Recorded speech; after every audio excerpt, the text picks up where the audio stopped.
ጴንጤዎችን ይቅርታ መጠየቅ እፈልጋለሁ።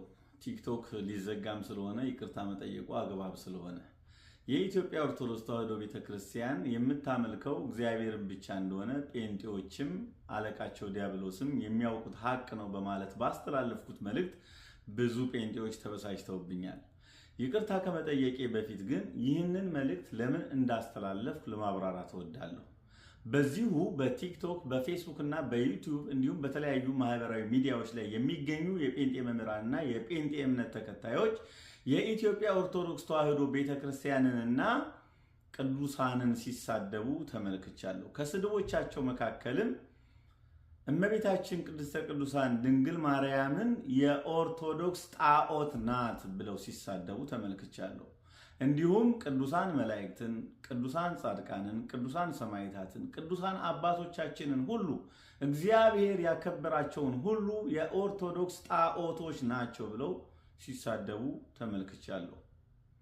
እነዚህን ስድቦች ለሰማ ሰው እስከሆነ ድረስ እንደዚህ አይነቱን ንግግር ሰምቶ ለመፍረድ ሃይማኖተኛ መሆን አያስፈልግም።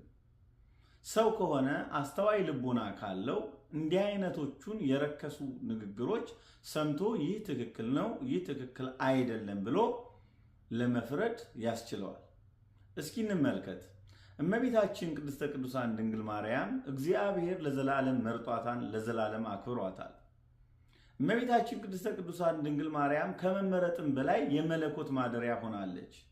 እመቤታችን ቅድስተ ቅዱሳን ድንግል ማርያም እግዚአብሔርን ወልዳ በስጋ አሳይታናለች። መለኮትን በስጋ አሳይታናለች። ጣዖት ደግሞ የሰይጣን ማደሪያ ነው። ጣዖት የሰይጣን መገለጫ ነው። እመቤታችን ድንግል ማርያም የእግዚአብሔር መገለጫ ናት፣ የመለኮት ማደሪያ ናት። በየትኛው ንጽጽር ነው እመቤታችን ከጣዖት ጋር የምትመሳሰለው? ቅዱሳን መላእክት፣ ቅዱሳን ጻድቃን፣ ቅዱሳን ሰማዕታት እነዚህን ሁሉ ያከበረ የሾመ እግዚአብሔር ነው።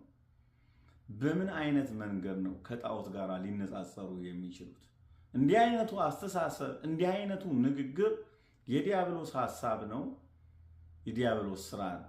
እንዲህ አይነቱን ንግግር የሚናገር ሰው፣ እንዲህ አይነቱን ድፍረት የተሞላበትን ንግግር፣ ስድብ የሚናገር ሰው የዲያብሎስ መልእክተኛ ነው፣ አለቃው ዲያብሎስ ነው። ሌላው የጴንጤዎቹ መምህራንና የጴንጤዎቹ እምነት ተከታዮች እንዲህ ሲሉ ተሰምተዋል።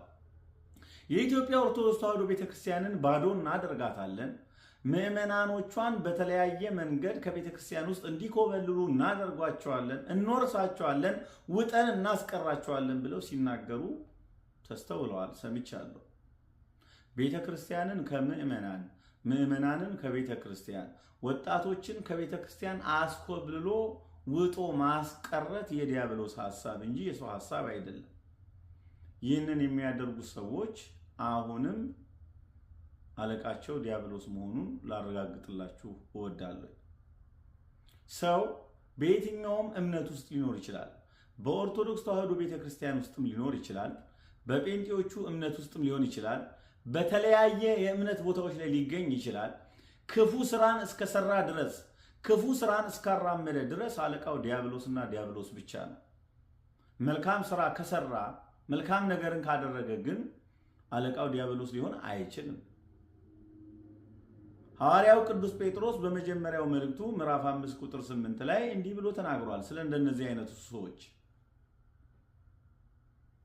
በመጠን ኑሩ፣ ንቁም፣ ባለጋራችሁ ዲያብሎስ የሚውጠውን ፈልጎ እንደ አንበሳ ይዞራልና ይላል። ዲያብሎስ አንበሳ መስሎ አልመጣብንም፣ ሊመጣም አይችልም። ዲያብሎስ አውሬ መስሎ ሊመጣ አይችልም። ዲያብሎስ ሊመጣ የሚችለው እኛን በሚመስሉ ሰዎች አማካኝነት ነው። እነሱንም አሁን እያየናቸው ነው። ቤተ ክርስቲያንን ባዶ ማስቀረት፣ ቅዱሳንን መሳደብና ማዋረድ፣ ምዕመናንን፣ ወጣቶችን ውጦ ማስቀረት፣ ይህ የዲያብሎስ ሐሳብ ነው።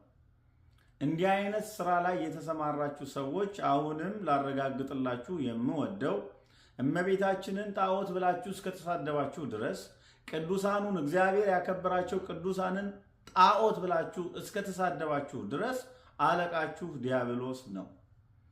ከዚህ ውጪ ግን የጴንጤ እምነት ተከታዮች ሆናችሁ በራሳችሁ እምነት ውስጥ የራሳችሁን አስተምሮ የምታራምዱ እንዲሁ ድንበር የማታልፉ በራሳችሁ ዛቢያ ላይ የምትሽከረከሩ ጴንጤዎች ካላችሁ እመቤታችንን ቅዱሳኑን እስካልተሳደባችሁ ድረስ ድንበር አልፋችሁ ምዕመናኖቻችንን እስካልነካችሁ ድረስ ቤተ ክርስቲያናችንን እስካልነካችሁ ድረስ እናንተን አለቃችሁ ዲያብሎስ ነው ለማለት የሚያስደፍረን ነገር የለም።